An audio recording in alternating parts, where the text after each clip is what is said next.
Alright, so now that we finished talking about the direct comparison test, we can talk about the second comparison test, which is called the limit comparison test. In my mind, this is an easier test. The direct comparison test is really neat, and it's very intuitive. When you get the hang of it, it works really well and it works really quickly, but the limit comparison test is a little bit more versatile of a test. So here's how it works, right? For the limit comparison test, well, again, it's a comparison test. You need two series, right? So suppose that you have two series, AN and BN, which both have only positive terms, right? What you can do is you can take the limit as n approaches infinity of the ratio of the terms. It does not matter which one goes on top or which one goes on the bottom. It does not matter at all, right? So if you take that limit, if that limit is L, if L is finite and positive, then the two series, a sub n and b sub n, both converge or both diverge. It's a little bit like the integral test, where if the integral diverges, then the series diverges. If the integral converges, then the series converges. Similar thing here, but you're actually comparing it to some other series, right? So if this limit is finite and positive, then both series converge or both series diverge. If this limit is not finite and positive, in other words, if it's infinite or if it's zero, then the test is inconclusive. And usually what that means is it means that the two series, the series that you pick to compare with, wasn't actually that similar. So again, I want to talk about how you use the limit comparison test. So the first thing you do is you choose a series that you know the convergence or divergence of, and you want it to be really similar to the series under consideration, right? So if you're looking at something that sort of has an n squared on the bottom, you probably want to go with a p series for n equals 2. If you're working with something that has a 2 to the n on the denominator, that sort of feels like a geometric series with a common ratio of 1/2, right? So step 1, pick a series that you already know about. So you're referring to things like, p series, like geometric, like the integral test, things that you already know about. Step 2, take the limit of the terms of those two series. In fact, I should correct this. You want to compute the limit of the ratio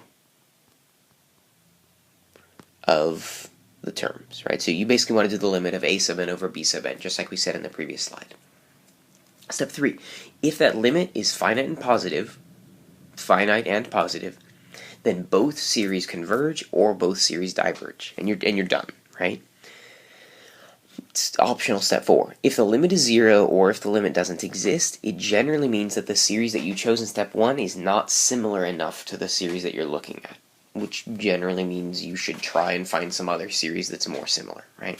The limit comparison test doesn't always work. It's not perfect, but it is a pretty good test. If you have a series that you can easily take a limit of, it's a winner. So I have an example here for us to look at, right? I want us to determine the convergence or divergence of this series. So the question is, what does this series seem to act like? And really, the limit comparison test to me ought to be called like the acting like test. There's a sense in which, to me, this series feels a lot like 3 over n squared. Like, as n goes towards infinity, the reality is that 2n and 4 are meaningless next to the power of n. When I'm doing infinity squared, nobody cares about the fact that I'm adding 2 infinities and then subtracting like 4, right? In the grand scheme of things, this series acts like 3 over n squared, which is a convergent p-series. So notice, I'm taking the series that I want to know about, I'm comparing it to something that I already know the convergence of, right? So then I'm supposed to take the limit as n approaches infinity of one of the series, 3 over n squared plus 2n minus 4, over the other one, 3 over n squared. And that's horrible. And they're always going to be horrible because they're almost always fractions. So almost always your next step is going to be to multiply top and bottom by the reciprocal of one of the series. In fact, you may even at some point come to the idea that we don't even write this as a ratio, but instead we just write one of them times the reciprocal of the other one. Right? So that was really a horrible infinity down there, but that's okay. I'll make it worse. Now I've got 3 over n squared plus 2n minus 4 times n squared over 3. And I can simplify that further. This will be the limit as n approaches infinity of 3n squared over 3n squared plus 6n minus 12. And now I need to take this limit, right? When I attempt to evaluate for infinity, I get infinity over infinity, which is just begging to have L'Hopital's rule used. So if I use L'Hopital's rule, I'll end up with the limit as n approaches infinity of 6n over 6n plus 6. Well, this is still infinity over infinity, so I suppose we can do L'Hopital's rule again. The limit as n approaches infinity, this would now be 6 over 6, which is 1. And the conclusion here is that because this number is finite and positive, it means that the series that I was working with, it means that the series of 3 over n squared plus 3n minus 2, was it? That series, I think it was actually, that doesn't matter, that series and the sum of 3 over n squared both converge by the limit comparison test. Right? So you can see how, like, in some sense, these problems require a little bit more algebraic work, insofar as you have to do a limit every time.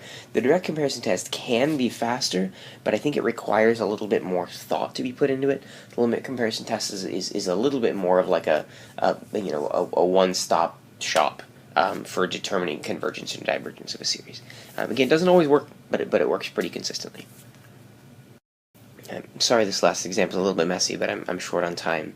As another example, I want us to determine the convergence or divergence of this series. And actually, I apologize for this. This really shouldn't start at 0. It should start at 1.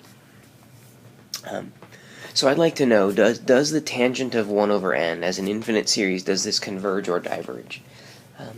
So I'd like you guys to pause the video for a minute, see if you can think of some series that you believe is at all similar to this one, that you could use the limit comparison test with. So pause the video for a minute, see if you can think of something, and then come back and we can talk about what our choice is. So to be honest, this series doesn't look like any, like we haven't really dealt with many series at all that have trig in them. But what I will say is that this series does reference 1 over n, and the reality is 1 over n is a series that we know about. We know that the sum of 1 over n diverges. Now the reality is I don't know whether or not that's going to compare nicely. I don't know whether the limit comparison test is going to work. But similar to when you guys first learned integration, lots of times we have to just try things. We have to try a test and see if it works. If the test is inconclusive or if it doesn't work for us, that's fine. We try something else, right? This is something for us to go on. So we'll try this, right? I am going to do the limit as n approaches infinity of the tangent of 1 over n over 1 over n. Right? So, as n approaches infinity, what happens here?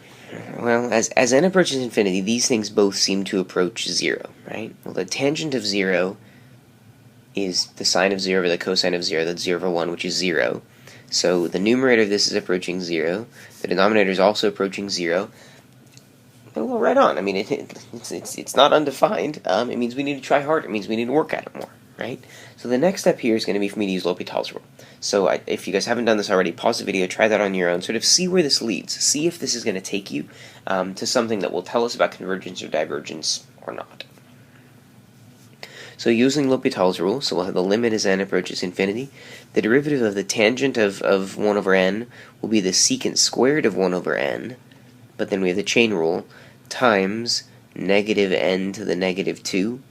Remember, if we were to rewrite this thing as n to the negative 1, that would be the derivative. So we'll have this over the derivative of 1 over n, which is conveniently the exact same thing, negative n to the negative 2.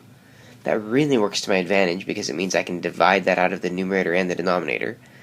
And what I have left now is a limit as n approaches infinity of secant squared of 1 over n. Now again, as with all limits, we sort of attempt this thing by saying, okay, well what happens when I evaluate at infinity? As n approaches infinity, what happens to this thing? Well, this approaches the secant squared of 0.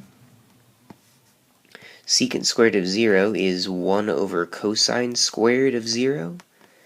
And cosine squared of 0 is 1. So we end up with 1. Right?